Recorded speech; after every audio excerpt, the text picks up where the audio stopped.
नमस्कार दोस्तों, नमस्कार दोस्तों, नमस्कार दोस्तों। अरे बेटे, तुझे थकान नहीं लग रही क्या? नमस्कार दोस्तों। हाल के महाराष्ट्र चुनाव में कैंपेन के नाम पर ध्रुव राठी ने महाविकास अघाड़ी के लिए कैसे नैरेटिव बनाया, इस बारे में हम अपने पहले वीडियो में आपको बता चुके हैं। अगर आपने अब तक वो वीडियो नहीं देखा तो आप यहाँ क्लिक करके उस वीडियो को देख सकते हैं। वीडियो के बाद हमें उम्मीद थी कि ध्रुव राठी सामने आएंगे और अपने इन कदमों के लिए माफी मांगेंगे। माफी नहीं तो कम से कम सफाई ही दे देंगे। लेकिन वे हैं ध्रुव राठी। उनके सोशल मीडियाटिक वर्ल्ड में शर्म और नैतिकता के लिए जरा भी जगह नहीं है। ये बात बार बार दिखाई देती रही है। उनके लिए बेशर्म होकर अपने मालिकों के लिए प्रोपेगेंडा वीडियो बनाने में ही मोक्ष है। और ये कोई नई बात नहीं है। इसी साल हुए लोकसभा चुनाव कौन भूल सकता है, जहां उन्होंने प्रधानमंत्री मोदी और भारतीय जनता पार्टी के खिलाफ जमकर झूठ परोसा। फेसबुक, ट्विटर, यूट्यूब, ऐसा कोई सोशल मीडिया प्लेटफॉर्म न था जहां ध्रुव राठी ने झूठ न फैलाया हो। यहाँ तक कि इसके लिए उन्होंने व्हाट्सएप चैनल भी शुरू किया और अपने सब्सक्राइबर्स को कहा कि हम इससे करोड़ों लोगों के बीच में जाएंगे और अपील करेंगे कि प्रधानमंत्री मोदी को हटाया जाए। यहाँ तक कि कांग्रेस के कार्यकर्ताओं द्वारा इस तथाकथित निष्पक्ष यूट्यूबर के वीडियो गली मोहल्ले में स्क्रीन पर भी दिखाए गए। विपक्षियों में उत्साह ऐसा था कि मानो अब मोदी का तोड़ मिल गया हो। और वो तोड़ क्या था? एक ऐसा यूट्यूबर जिसके फॉलोअर्स शायद भारत में कम और विदेश में अधिक हैं। वो भारत में वोट करने आते हैं, लेकिन कांग्रेस को ऐसा ही लग रहा था। और ऐसा हो भी क्यों ना, पिछले 10 वर्षों में ध्रुव राठी किसवे ऐसे व्यक्ति होंगे जिन्हें विपक्षी दल नरेंद्र मोदी के टक्कर का मान रहे थे। ये अलग बात है कि ध्रुव राठी भी राहुल गांधी ही निकले।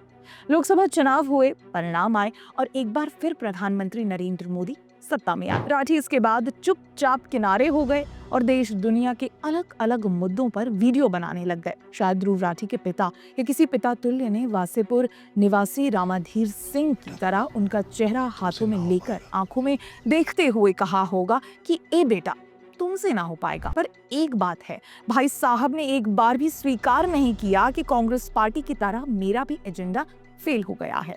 दोस्तों याद कीजिए, आम आदमी पार्टी का सोशल मीडिया हैंडल करने वाले यही ध्रुव राठी केजरीवाल को सत्ता में लाने के लिए कांग्रेस को पानी पी पी कर कोसते थे। करप्शन के मामले में तो दोस्तों आपको पता ही होगा कांग्रेस का क्या हाल था।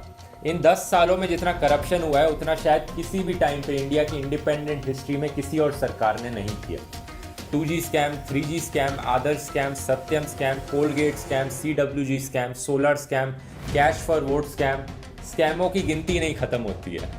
तो जाहिर सी बात है, इस एरिया में कांग्रेस सिर्फ एक 0 नंबर डिजर्व करती है। लेकिन जब राहुल गांधी ने पिद्दी को बिस्कुट खिलाना शुरू किया तो पिद्दी को मालिक सबसे प्यारा हो गया। राठी स्वयं और रवीश कुमार को छोड़ पूरी दुनिया गोदी मीडिया कहते हैं, लेकिन कांग्रेस और आम आदमी पार्टी के गोद में सबसे अधिक बैठने वाला इस जगत में है तो वो खुद राठी हैं। लोकसभा चुनावों में इंडिया अलायंस के स्टार प्रचारक राठी जी ने तो जज की भूमिका में आकर शराब घोटाले के आरोपी केजरीवाल और भ्रष्टाचारी कांग्रेस को क्लीन चिट भी दे दी थी। आप भी जानते हो, मैं भी जानता हूँ, ये जो एलिजिड लीकर स्कैम का केस था, किसके एलिगेशन के बल पर केजरीवाल को जेल में डाला गया था। और कांग्रेस को सालों पुरानी छोटी सी बात की ऐसी सजा दी जा रही थी जिससे कि उनकी सारी चुनावी कैंपेन ही क्रिपल हो जाए। अगले साल दिल्ली विधानसभा के चुनाव होने वाले हैं। आप देखिएगा, राठी साहब एक बार फिर टूलकिट के साथ पेश होंगे और स्वयं को अरविंद केजरीवाल के समर्थक के तौर पर पेश नहीं करेंगे, बल्कि खुद को निष्पक्ष बताते हुए ही केजरीवाल के लिए वीडियो बनाएंगे ताकि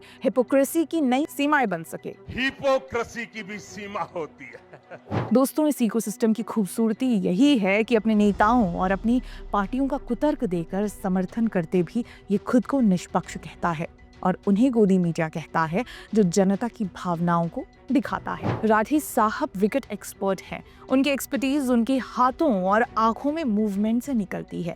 दरअसल ध्रुव राठी वही प्रोवर्बियल दुग्गल साहब हैं जिनके बारे में पूरी दुनिया में बात होती है। वे इकोनॉमी से लेकर कोरोना, कढ़ाई से लेकर भगोना और राजनीति से लेकर कूटनीति तक पर न केवल अपने विचार रखते हैं, बल्कि ये भी चाहते हैं कि दुनिया उन विचारों का पालन करे। पर अब समय आ गया है कि यूट्यूब पर निष्पक्ष दिखकर एक विशेष पार्टी का एजेंडा परोस रहे ध्रुव राठी जैसे निष्पक्ष दरबारियों से कठोर सवाल पूछे जाएं। धन्यवाद।